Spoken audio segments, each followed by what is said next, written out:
শাইখুল হাদিস মামুনুল হক তুমি সত্যনের বাতি কথা বলা শাইখুল হাদিস মামুনুল হক তুমি সত্যনের বাতি তোমার পরশ পেয়ে আজি তোমার পরশ পেয়ে আজি আত্মহারায় জাতি মিছিলে আর মিছিলে সকলের ডেকে যাই এই পৃথিবীর আর কোথাও এই মিছিলের তুলনা নাই আল্লাহু আকবার ধ্বনি দিয়ে আল কোরআনকে হাতে নিয়ে আল্লাহু আকবার ধ্বনি দিয়ে আল কোরআনকে হাতে নিয়ে এগিয়ে যাব এই ভয় আজ কাল পরশু আসবে রে বিজয় একদিন আসবে রে বিজয়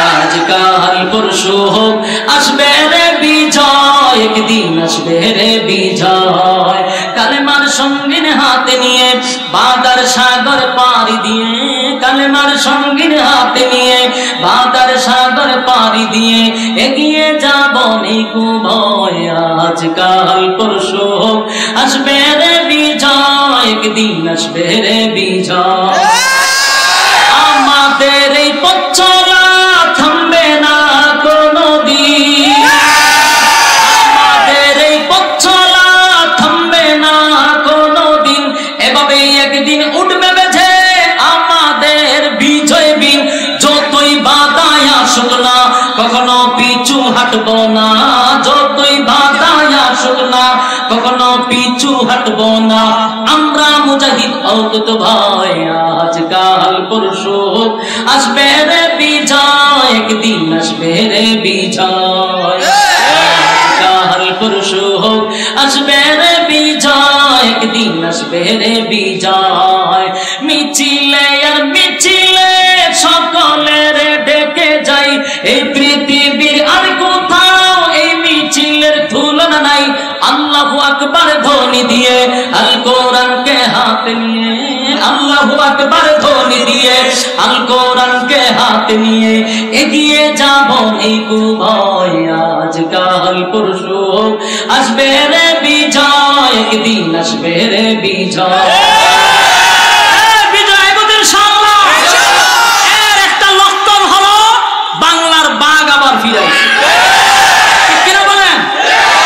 আস্তে আস্তে এখন হাসার বাঘ গুলো বেরিতেছে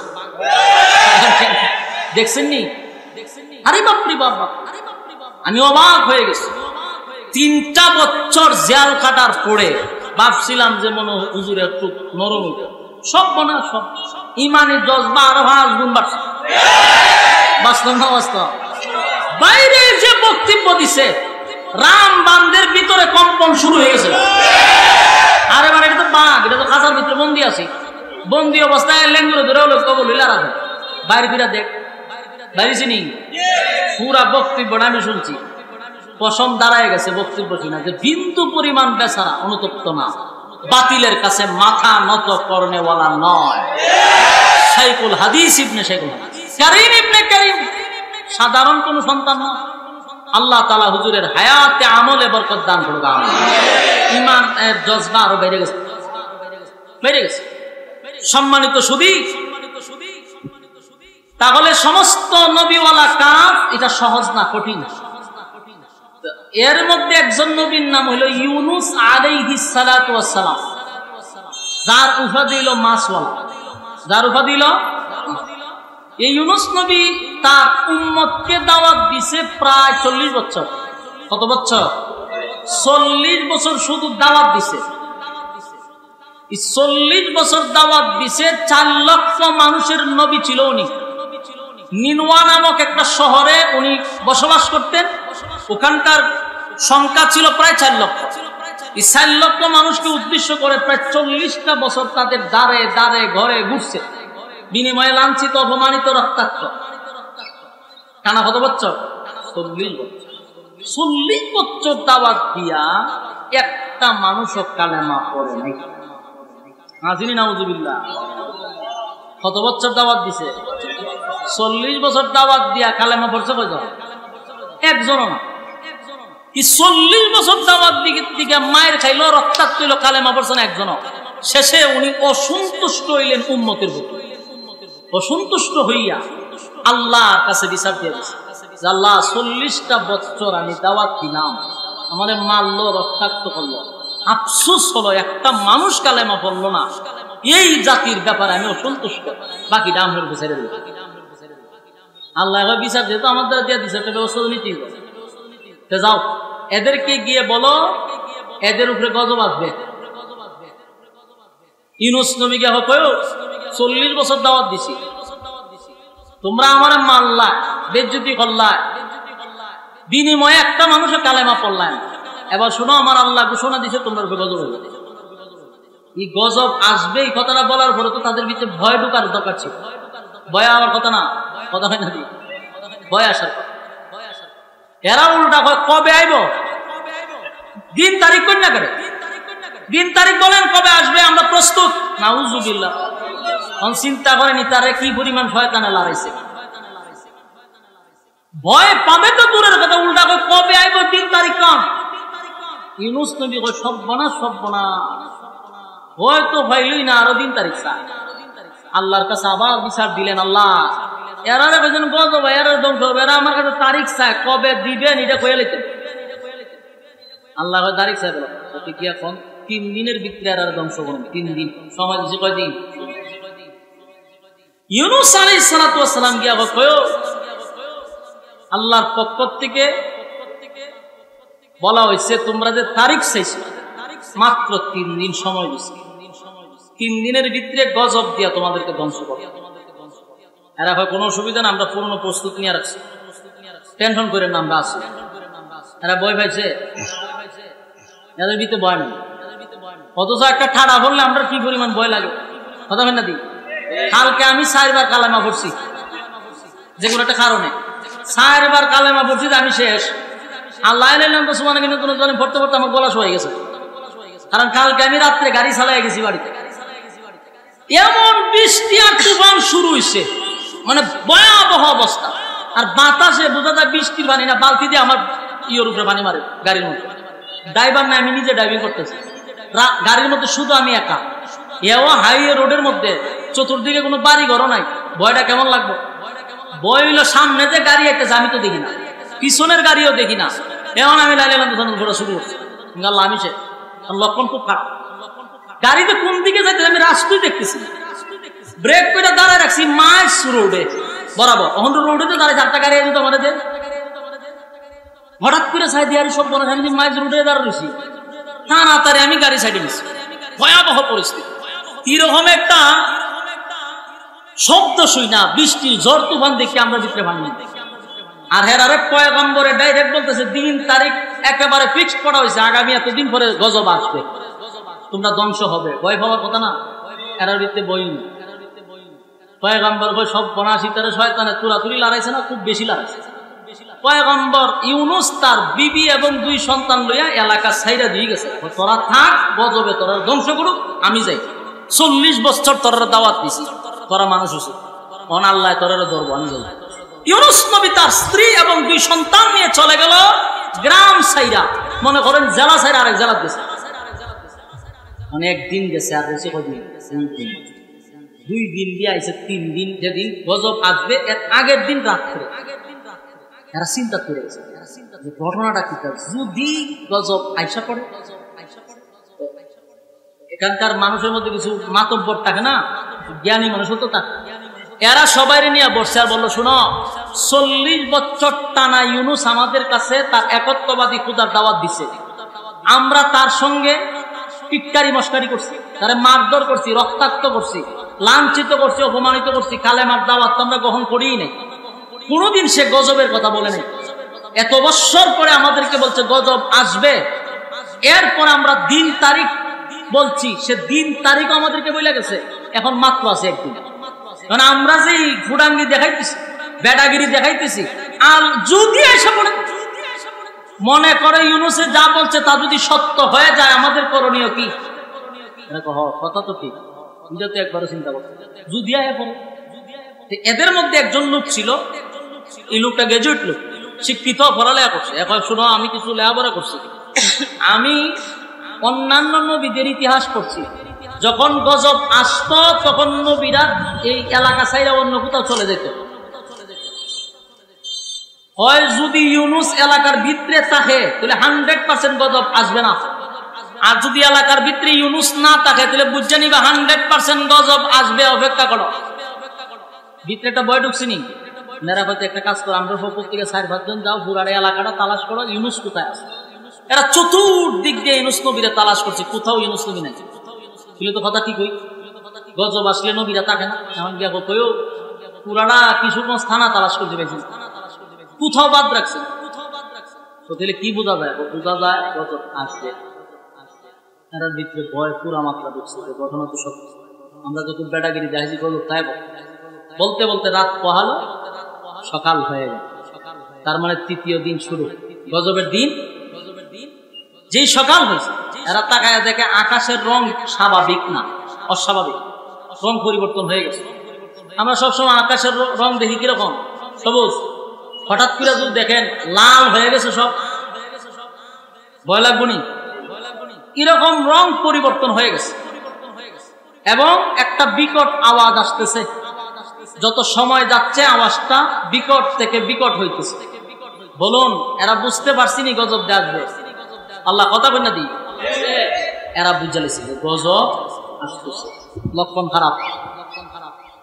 এক তো হলো আকাশের রং পরিবর্তন, 2 নাম্বার হলো বিকট থেকে বিকট আওয়াজ, লক্ষণ খুব খারাপ। এরা বুঝছে যে আল্লাহ আমরা ধরে লেছে। ইউনুস নবী যে বলছে গজব দিয়া ধ্বংস হব, 100% আমরা ধ্বংস, সন্দেহ নাই। এখন করণীয় কি? করণীয় কি? ইউনুস তো নাই।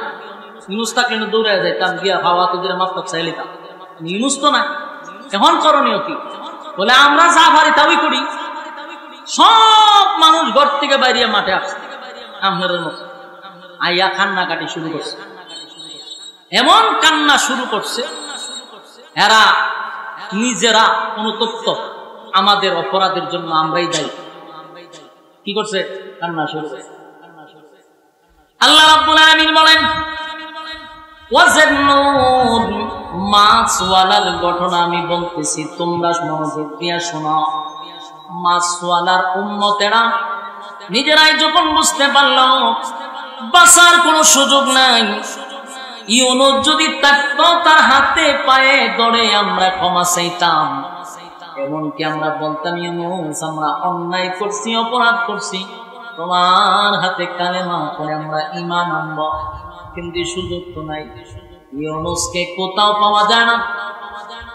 নিনওয়া নামক শহরের মানুষগুলি কান্নার রুল পড়াইয়া দিল। মাঠের মধ্যে আইসা সেজদায় পইরা কান্দে আর বলে, মালিক বুঝতে পারি না, অন্যায় করছি, অপরাধ করছি। আল্লাহ আপনার পয়গম্বরের উপরে জুলুম করছি গো, পয়গম্বর ইউনুসের প্রতি আমরা জুলুম করছি। আল্লাহ আপনার নবী আমাদের দাঁড়ে দাঁড়ে দাঁড়ে দাঁড়ে কালেমা দাওয়াত দিছে, কালেমা তো পড়লাম না, বরং আমরা তার উপরে জুলুম করছি, নির্যাতন করছি, একজন পয়গম্বরের উপরে আমরা আঘাত করছি। আল্লাহ আমরা বুঝতে পারছি যে আমরা অন্যায় করছি। আকাশের রং পরিবর্তন হয়ে গেছে, একটা বিকট আওয়াজ আসতেছে, মানে গজব আমাদেরকে পাকড়াও করে ফেলছে। আল্লাহ আমাদেরকে ক্ষমা করে দেয়, অন্যায় করছি, অপরাধ করছি, নিজের মাথায় তো নিজে কুড়াল মারছি, পয়গম্বরের সঙ্গেও বেয়াদবি করছি। কান্না যখন শুরু করে দিল আর বলতে লাগলো, হায় রে, ইউনুস যদি আজকে থাকতো আমরা তার কাছে যাইতাম, এখন আমরা কি করি? গজব তো আমাদেরকে ধরে। এদের মধ্যে একজন বলল, আমরা নিজেরাই তার খোদার উপরে কালেমা পড়ে ঈমান আনবো। আমরা যদি তার রবের উপরে ঈমান আনি, তার রব আমাদের উপরে রাগান্বিত, তার রবের রাগ পানি হয়ে যাবে। নিনওয়া নামক শহরের মানুষ একত্রিত হইয়া সবাই এক বাক্যে কালেমা পড়ে ঈমান আনছে। সবাই ঈমান আনছে। ঈমান আনার পরে কান্না শুরু করছে, গইরাইয়া গইরাইয়া কান্না শুরু করছে। ঈমান আনার পরে যখন কান্না শুরু করলো, আল্লাহ রাব্বুল আলামিন বলেন, আমি তো গজব দেই নাফরমানের উপরে, কিন্তু নিনুয়া নামক শহরের মধ্যে কোনো নাফরমান নাই, সবগুলা কালেমা পড়ে ঈমান আনছে আমি আল্লাহর উপরে। ঈমানদারের উপরে তো গজব দেওয়া যায়, আমি তো গজব দেওয়ার কথা ছিল নাফরমানের উপরে, এখন তো আর কেউ নাফরমানি করে না, সব আমি আল্লাহর উপর ঈমান আনছি। আল্লাহ বলে, জিবরাইল রে আমি গজব উঠায় নিব, কারণ এখন এই জমিনে আর কোনো বেঈমান নাই, সব ঈমানদার। আল্লাহ তাদের ঈমান গ্রহণ করছে, তাদের তওবা মালিক কবুল করে ফেলল। যখন কবুল করে ফেলেছে আল্লাহ, আস্তে আস্তে আকাশের রং আবার পরিবর্তন শুরু হয়েছে। সুবহানাল্লাহ। এই বিকট থেকে বিকট আওয়াজ, আওয়াজটাও বন্ধ হয়ে গেল, আকাশের রং পরিবর্তন হয়ে গেল, বিকট আওয়াজটাও বন্ধ হয়ে গেছে। নিনুয়া নামক শহরের মানুষ বুঝতে পারছে মালিক আমাদের কালেমা গ্রহণ করছে, আমাদের তওবাটা কবুল করছে। সুবহানাল্লাহ। সব মানুষ কালেমা গজব উঠায় আনিছে, কারণ গজব দেখার উপরে কথা বল না, নাফরমানের উপরে গজব। এই যে গজব শুরু হয়েছে বাংলাদেশ, গজব শুরু হয়েছে দুবাইয়ের উপরে, গজব শুরু হয়েছে আরব কান্ট্রির উপরে, গজব শুরু হয়েছে বাংলাদেশ। কথা বল না, বাস্তব না বাস্তব? বললে তো চাকরি থাকে না, কিন্তু মুখ দিয়া তো অনেক কিছু আমরা বলতে চাই। দুইটা কারণে বলতে পারি না, একটা হলো কিরামান কাতিবিন, চতুর্দিকে কিরামান কাতিবিন, এদের ভয়ে হক কথা দিয়ে অন করতে পারি। চিন্তা করেন গজব আসবে না কিভাবে? এই যে দুবাই কিছুদিন আগে আপনারা বন্যা দেখছেন, আপনারা জন্মের ভরিরম বন্যা দেখছেন দুবাইতে। দুবাই বন্যাটা হইতো না কেন? বিশ্বের যত আখাম কুখাম দিনের খাম রাত্রের খাম আছে সব দুবাইতে হয়। দুবাই শহরে যারা গেছেন, আমি নিজে গেছি শহরে, আমি দেখি ইউরোপ কান্ট্রিও তারা পিছনে ফেলাই দিতেছে। এত উন্নত দেশ অথচ এটা মুসলিম দেশ, এমন কোন আখাম নাই যে দুবাইতে হয় না। টাকা যদি আপনার কাছে থাকে, কি নাই বলেন দুবাইতে?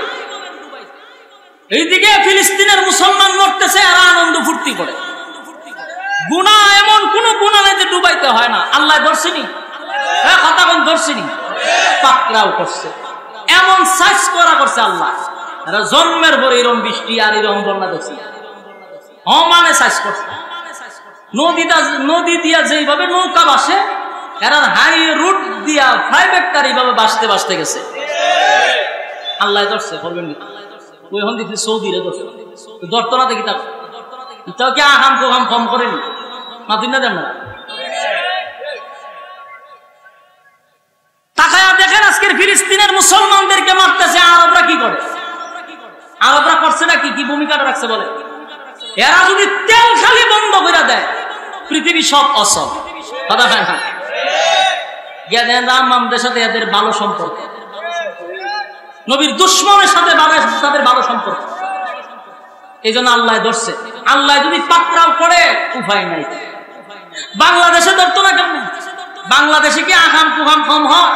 হ্যাঁ মাতেন না দি, যে দেশে 6 বছরের শিশুকেও দর্শন থেকে বাদ রাখে না, 80 বছরের বৃদ্ধার থেকে 6 বছরের শিশুকে পর্যন্ত দর্শন করে হত্যা করা হয়, এই দেশে গজব আইতো না তো কয়েক কথা হয় না?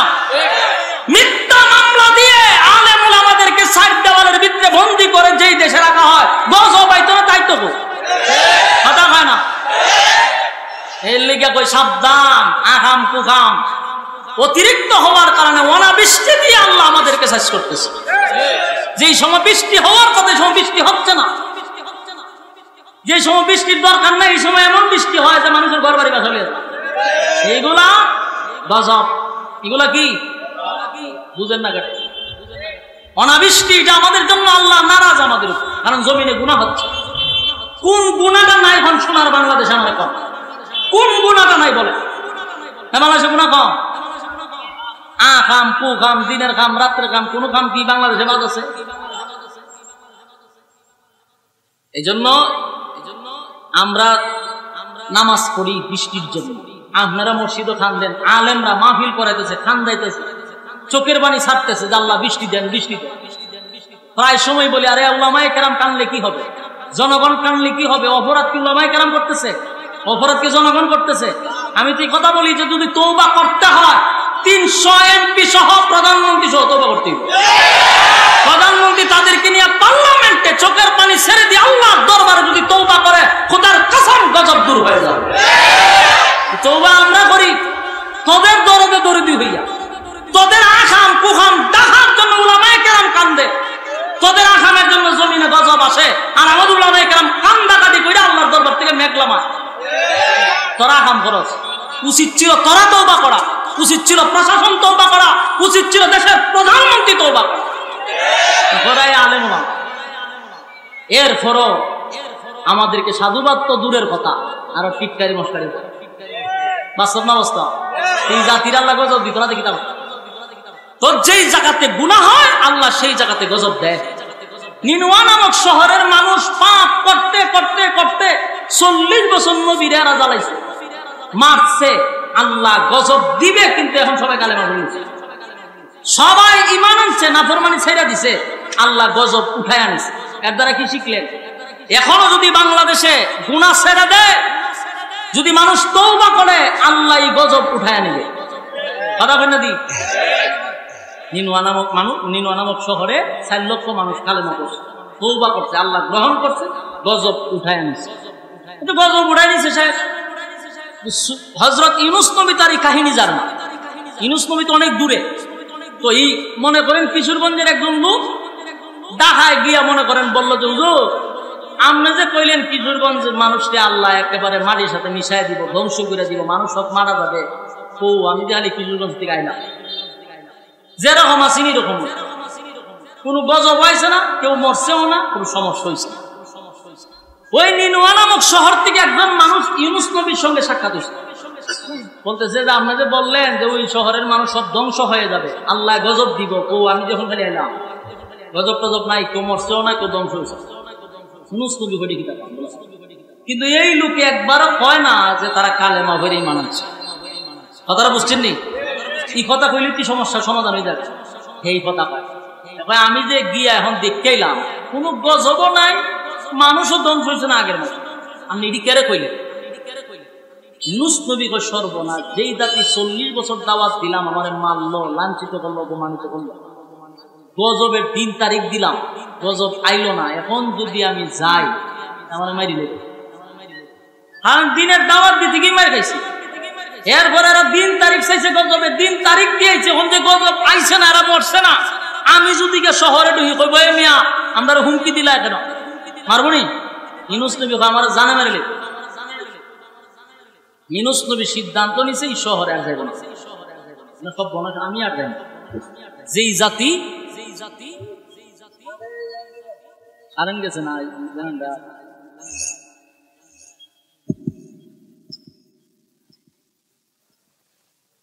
জানেন না,